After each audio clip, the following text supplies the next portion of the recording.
All right, thanks for that, Todd. So, yeah, back to contradiction. I guess how can I approach this? So, for a bit of context, I would assume a lot of the listeners of this podcast, I'd say more than half of them, still come more from the analytic background, where contradiction, they're like paradoxes, like Russell's paradox, for instance, that it has to Yeah, be resolved.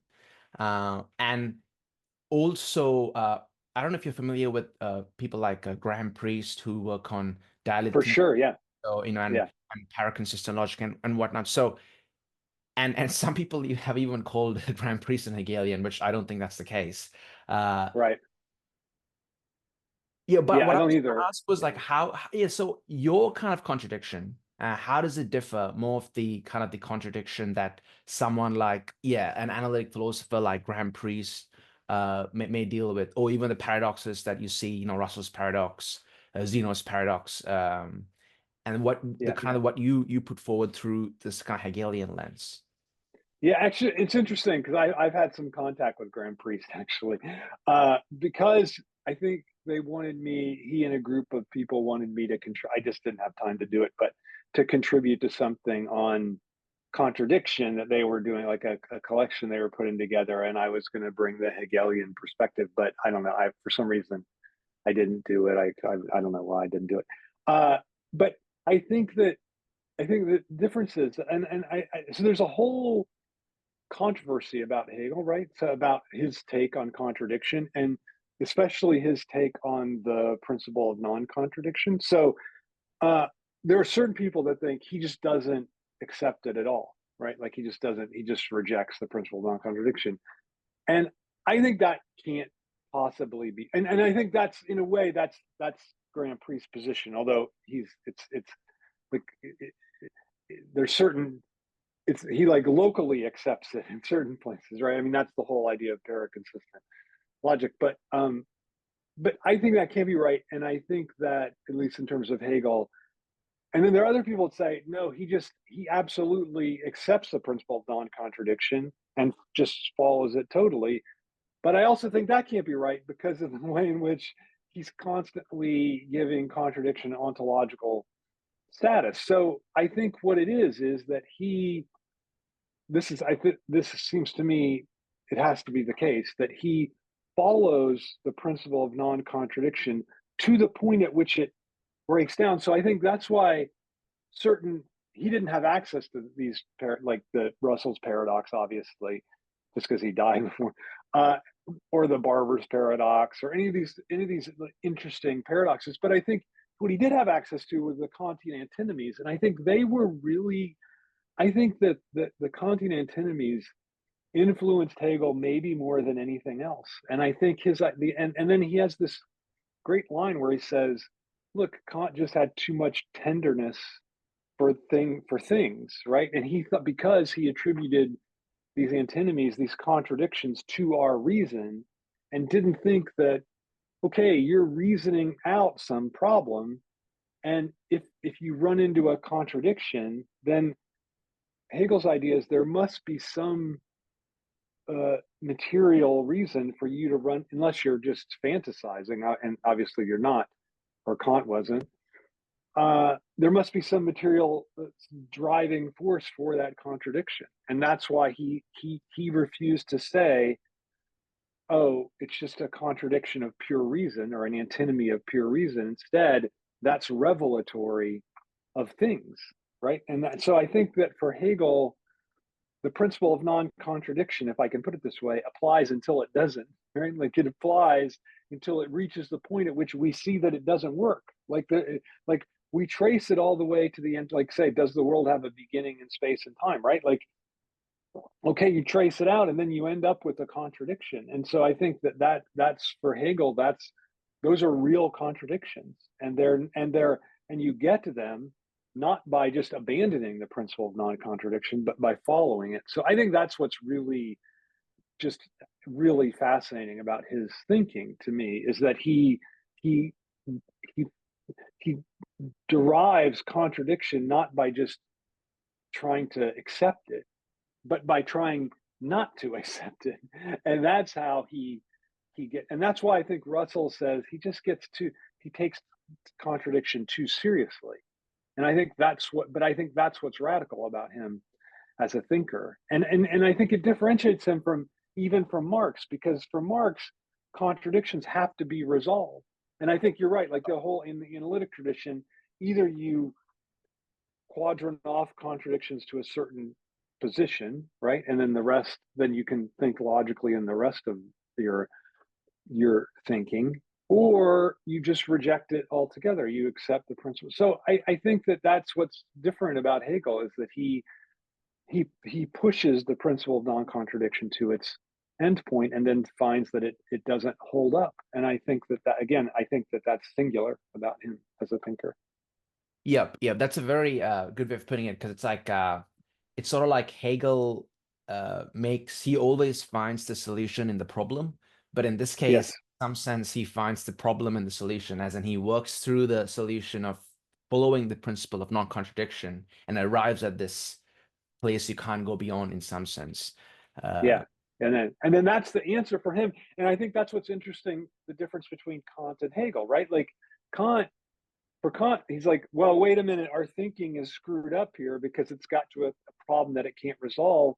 And Hegel wants to say, no, problems that we can't resolve are actually have an ontological weight, right? Like and that's why and I think Slavoj has done more about this than anybody, to think about how that bears on uh, actual physics, right? Like that in a way, Hegel is really a forerunner of of of Heisenberg and Niels Bohr and people like this, I think, which is just, he's currently working on a book to try to marry quantum physics and Hegel. And I think, he has a lot of, not a lot, but a couple contemporary physicists who are really top people that he said to me, well, I can't exactly, they're not going to give me lessons, but if I have a question, I can email them and they'll answer me. So, Yeah, so for instance, I think hopefully, Lee Smolin is yeah, one physicist yeah, who's very cordial and amicable with Slavoj, because and I think he also, because he wrote the book The Trouble with Physics, yeah. and in that he does point out that in quantum mechanics we run into all these paradoxes, and you can't even conceive them. Uh, And I think Carlo Rovelli he has some contact with. yes, So I think there's some, and then Sean, I forget his Sean last name, Carroll, but Sean Carroll. Sean Carroll. Yeah, yeah. So he has some guys that he has some. So it should be interesting. The book, I think. Hopefully he'll be able to finish it. But And on this note, Todd, Professor Johnston, Adrian Johnston, he is a bit, I wouldn't say he critical, doesn't like this. I know. I know. philosophizing of quantum mechanics, because he thinks for him it's more Schellingian than Hegelian, trying to find Yeah. this general place. So, but what are your views on Slavoj working with quantum mechanics and theorizing with them? Yeah, I mean I get the issue, and I think that there the big, I think there's a danger obviously in that, because clearly scientific revolutions change, and then where you can be kind of lost if you follow one. And I think the great cautionary figure in this enterprise is Henri Bergson, right? Like he was constantly trying to engage the scientific developments of his time, and then when they surpassed him, he ended up saying things that weren't very smart, like his famous quarrel with Einstein about the twin, not experiment, but the twin. The twin goes off in the rocket, and he didn't. So and clearly, it seems like in the retrospect, he's clearly wrong. So I think there is a danger in that. But I think here's what I like about it. I like the idea that, and I should say that Adrian has kind of uh, put his chips in biology, and so it's a little And bit neuroscience, the, yeah, the neuroscience. So the quarrel between them is a little bit of a where you're going to put your chips between physics and that's true. Yeah. neuroscience. So there is that, I think. But I think that here's what I think Slavoj is doing. I think he's trying to see how uh, does Hegel make the space possible for certain kinds of scientific developments, right? And not that they confirm his thinking or refute it, but that we can make sense of them within his The theoretical concept. universe. Yeah. Yeah, and so that seems to me relatively interesting and benign in terms of what you do with a philosopher. The only thing I would say is I think one of the things that to me is the most, I don't know, kind of thrilling about Hegel's project, this notion of the identity of that identity is the identity of identity and difference in this kind of clumsy way that I like to put it.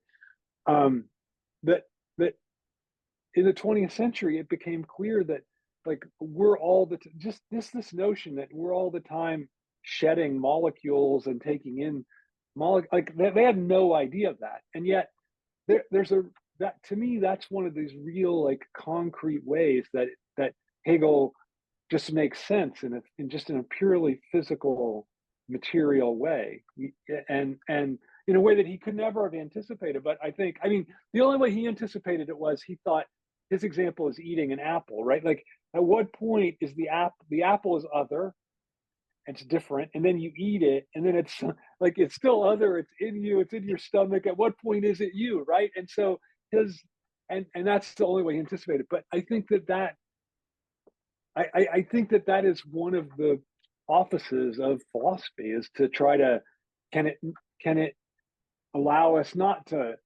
like, science doesn't confirm it, it doesn't prove it true, but it can kind of shed some light on like a background light on what's happening in terms of physics or neuroscience or biology or whatever. So that's Yeah, what I I would say. completely agree, Todd. The reason being, frankly, I don't think by engaging with quantum mechanics, it's certainly very interesting. And as interesting as it is, I don't think we can come up with it'll help with getting his huge, grand metaphysical, ontological points, but rather the other way around, where the philosophers will help physicists and scientists to Yeah, have a conceptual toolkit to theorize through. And I think that's the valuable work Slavoj is doing. So, I mean, I don't know where it's going to go, but it certainly seems fruitful to me. And in the same I way, agree. what Adrian Yeah, Johnson's doing with biology and the cognitive neurosciences. yeah, Uh, yeah, I agree totally.